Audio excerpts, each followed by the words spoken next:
Hey guys, Chris, Truck Source. We got the guys from STP Diesel. We got their little Shorty here today. Last time this truck was here, I think it was in the fall last year, we had it on the dyno, doing some tuning on it. And we did a little bit over 1,000 horses, like 1,050 horse. At the time, the truck still had a 5R in it. And they've had some fun with it. The 5R honestly held up for quite a while. They've gone a 10.8 in the quarter with it, 670s in the 8th. The 5R finally gave up the ghost a few months ago, and so they're doing an upgrade to the 4R. It's a BTS 4R. They installed the trans themselves. They shipped the truck over here. We're doing some wiring, and we're going to retune it. And I'm going to show you a few other little things that we're doing to it that are a little out of the norm. They like to do some roll racing with this truck. So we discussed paddle shifters. The steering wheel that's in the truck, it looks too good in the truck to get rid of right now.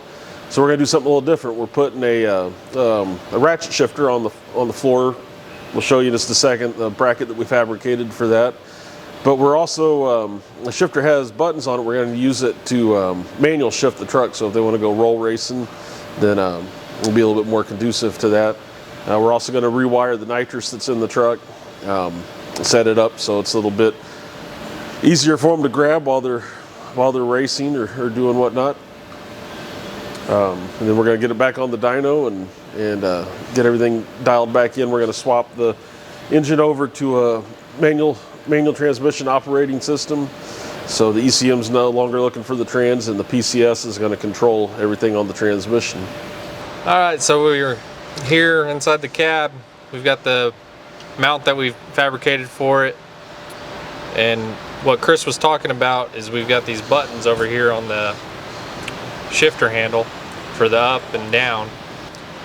Then we've got the true manual mode switch, which that will engage us to be able to use the up and down shifting. And this will be a calibration A, B if they want to go between like a street tune or a track tune, TCM tune up. The other two switches will be his purge, and then a nitrous arm. And he'll also have we're still kind of working on a bracket for the steering wheel to come up with something that's somewhat clean and good looking and functional for his nitrous button. So we're just working on wiring that all up and laying it out right now. We've got a little bit of a different project here in the shop today. We've got a Larry Brown's 2012 Chevy Z71 Colorado with an LS swap with the Whipple supercharger on it. We're working on some of the stuff he didn't like. He had this as an air intake that was sitting here on top of the fuse box. Now we're trying to get it back over to there just so his cold air intake, ram air hood, whatever it is, works functional. And some other odds and end things we're doing. The exhaust is rattling around down there, hitting some things, so we're gonna fix that. Maybe change the exit up on how it exits out the rear end, and swapping some pulleys out. Some of the pulleys were causing the belt to start splitting. Fix that issue. Trying to get a little more clearance with the radiator. Maybe redo some AC lines, because now that the intake's going to be going over there, it'll run into the AC line. So just a lot of little odds and ends on this project. Fixing the battery cables. And that's pretty much it. There's probably more list of stuff that we're gonna have to do to it down the road, but for now, this is the start.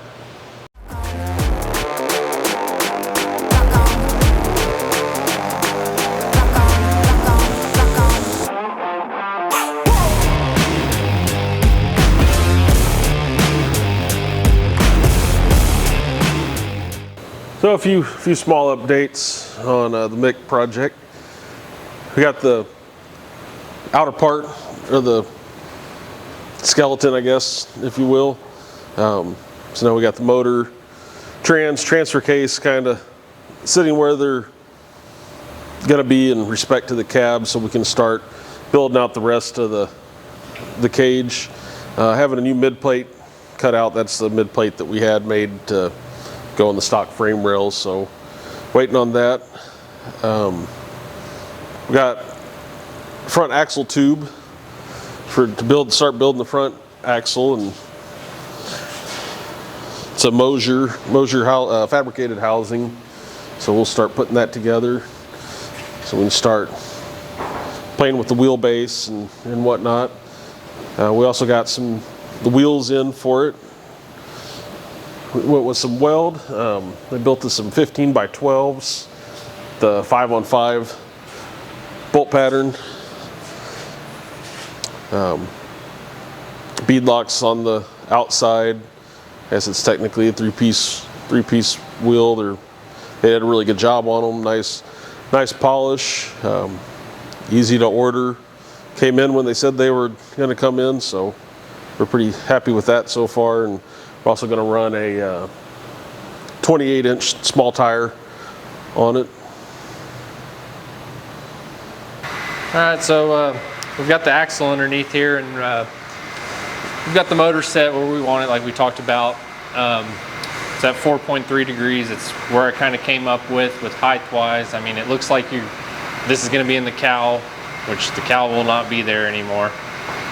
It's just we're thinking about trying to keep the cowl, or maybe going away with it. Maybe tell us what y'all think. But back to the axle, we tried to make sure there's enough room in case there is a big bump at a track or something, that it's not going to go into the oil pan, or if we go to a different, maybe like a dry sump oil pan or something like that, then we have enough clearance there and we can get the truck as low as possible.